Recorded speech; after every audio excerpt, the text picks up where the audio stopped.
ॐ सर्वमङ्गलमाङ्गल्ये शिवे सर्वार्थसाधके शरण्ये त्र्यम्बके देवी नारायणि नमोऽस्तु ते।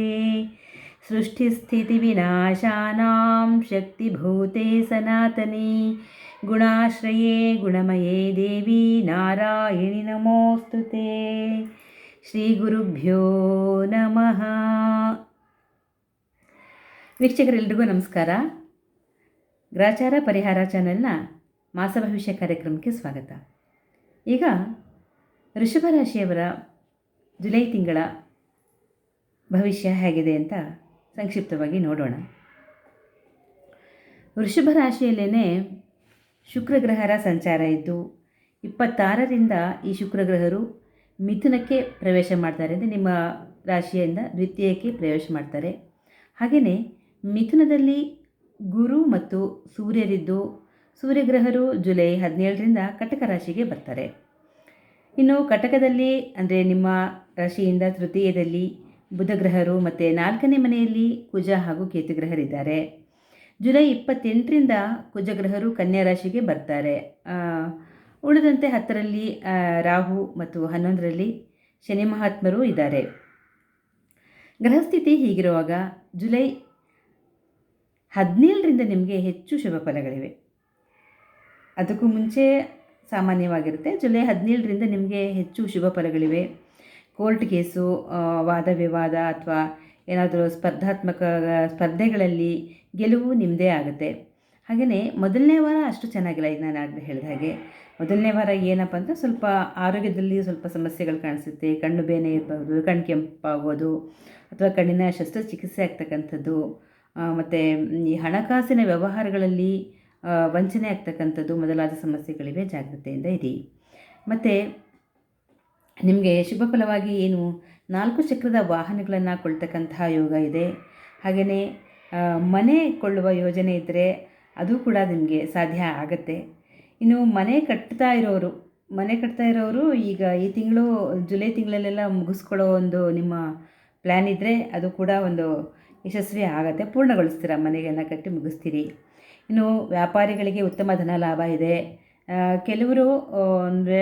ಕೆಲವರು ಶ್ರಾವಣ ಮಾಸದಲ್ಲಿ ಹೊಸದಾಗಿ ವ್ಯಾಪಾರ ವ್ಯವಹಾರಗಳನ್ನು ಆರಂಭಿಸಬೇಕು ಅಂತ ಆಲೋಚನೆಯಲ್ಲಿ ಇರ್ತೀರಿ. ಅದು ಕೂಡ ಹೆಚ್ಚು ಬಂಡವಾಳ ಹಾಕೋದಿಲ್ಲ. ನಾನೇನಿದ್ರು ಕಡಿಮೆ ಬಂಡವಾಳದಲ್ಲಿ ಅಥವಾ ಶೂನ್ಯ ಬಂಡವಾಳದಲ್ಲಿ ವ್ಯಾಪಾರವನ್ನು ಮಾಡಬೇಕು ಅನ್ನೋ ಒಂದು ಥಾಟ್ಸ್ ನಿಮಗೆ ಬರ್ತಾ ಇರುತ್ತೆ. ಮಾಡ್ಕೊಳ್ಬೋದು, ಅದರಲ್ಲೇನೂ ತೊಂದರೆ ಏನಿಲ್ಲ. ಹಾಗೆಯೇ ನಿಮಗೇನೆಂದರೆ ಸ್ವಲ್ಪ ಕೂತ್ಕೊಳ್ಳಿರೋ ಜಾಗದಿಂದನೇ ಹೆಚ್ಚು ಆದಾಯವನ್ನು ಗಳಿಸಬೇಕು, ಹೇಗೆ ಅದನ್ನು ಯಾವ ರೀತಿ ಮಾಡ್ಬೋದು ಏನು ಅದರ ಬಗ್ಗೆ ನಿಮಗೆ ಆಲೋಚನೆ ಬರ್ತಾ ಇರುತ್ತೆ. ಸೊ ಅದನ್ನು ನೀವು ಇಂಪ್ಲಿಮೆಂಟ್ ಮಾಡೋದಕ್ಕೆ ನೋಡ್ತೀರಿ. ಇನ್ನು ಪತ್ನಿಗೆ ಅಥವಾ ನಿಮ್ಮ ಮನೆಯಲ್ಲಿ ಇರ್ತಕ್ಕಂಥ ಇತರ ಸ್ತ್ರೀಯರಿಗೆ ಆರೋಗ್ಯದಲ್ಲಿ ಸ್ವಲ್ಪ ಸಮಸ್ಯೆ ಕಾಣಿಸ್ಕೊಳ್ಳುತ್ತೆ. ತೊಂದರೆ ಇಲ್ಲ, ಅಷ್ಟೇ ಬೇಗ ಬಂದಷ್ಟೇ ಬೇಗದಲ್ಲಿ ಗುಣಮುಖರು ಕೂಡ ಆಗ್ತಾರೆ. ಇನ್ನು ಪರಿಹಾರವಾಗಿ ನಿಮಗೆ ಹೆಚ್ಚೇನೂ ಮಾಡ್ಕೊಳ್ಳೋ ಅಗತ್ಯ ಇಲ್ಲ. ಆರೋಗ್ಯವನ್ನು ಒಂದು ಚೆನ್ನಾಗಿ ನೋಡಿಕೊಂಡ್ರೆ ಸಾಕು. ಆಷಾಢ ಮಾಸ ಬರೋದ್ರಿಂದ ಆವಾಗ ನೀವು ಆಷಾಢದಲ್ಲಿ ಪ್ರತಿ ಶುಕ್ರವಾರಗಳಂದು ಲಕ್ಷ್ಮೀ ಪೂಜೆಯನ್ನು ಮಾಡ್ಕೊಳ್ಳಿ. ಹಾಗೆಯೇ ವ್ಯಾಸ ಪೌರ್ಣಿಮೆ ಬರುತ್ತೆ, ಆವಾಗಲೂ ಕೂಡ ವ್ಯಾಸ ವಿರಚಿತ ಸ್ತೋತ್ರಗಳನ್ನು ಓದೋದನ್ನು ಮರಿಬೇಡಿ. ಸಾಮಾನ್ಯವಾಗಿ ವ್ಯಾಸ ವಿರಚಿತ ಸ್ತೋತ್ರಗಳನ್ನು ನೀವು ಕೇಳಿರ್ತೀರಿ. ನವಗ್ರಹ ಪೀಡ ಪರಿಹಾರ ಸ್ತೋತ್ರ ಅಥವಾ ನವಗ್ರಹ ಸ್ತೋತ್ರಗಳು, ಇಂಥದನ್ನೆಲ್ಲನೂ ನೀವು ಅಥವಾ ನಿಮಗೆ ಬೇರೆ ಯಾವುದು ಸಿಗುತ್ತೆ ವ್ಯಾಸ ವಿರಚಿತ ಕೃತಿಗಳು, ಮಹಾಭಾರತ ಎಲ್ಲವನ್ನು ಕೂಡ ನೀವು ಯಾವ ಸಾಧ್ಯನೋ ಅದನ್ನು ನೀವು ಓದ್ಕೊಳ್ಳಿ. ಹಾಗೆಯೇ ಮದುವೆ ಆಗದೆ ಇರತಕ್ಕಂತಹ ಹೆಣ್ಮಕ್ಳು, ಸ್ತ್ರೀಯರು ಭೀಮನ ಅಮಾವಾಸ್ಯೆಯಲ್ಲಿ ಭೀಮೇಶ್ವರ ವ್ರತವನ್ನು ಆಚರಿಸಿ ಭೀಮನಂಥ ಬಲವಂತ ಗುಣವಂತನಾಗಿರ್ತಕ್ಕಂತಹ ಗಂಡನನ್ನು ಕೇಳ್ಕೊಳ್ಳಿ.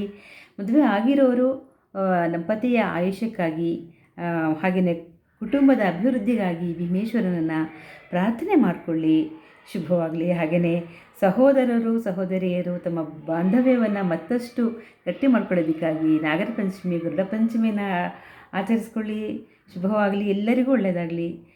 ವೃಷಭ ರಾಶಿ ಎಲ್ಲರೂ ಕೂಡ ಚೆನ್ನಾಗಿದೆ ಅಂತ ಹೇಳ್ತಾ ಆ ಬಗ್ಗೆ ನಾನು ಕೂಡ ದೇವರಲ್ಲಿ ಪ್ರಾರ್ಥಿಸ್ಕೊಳ್ತಾ ಲೋಕ ಸಮಸ್ತ ಸುಖಿನೋ ಭವಂತು, ಸರ್ವಂ ಸನ್ಮಂಗಲಾನಿ ಭವಂತು. ಶ್ರೀಕೃಷ್ಣಾರ್ಪಣಮಸ್ತು.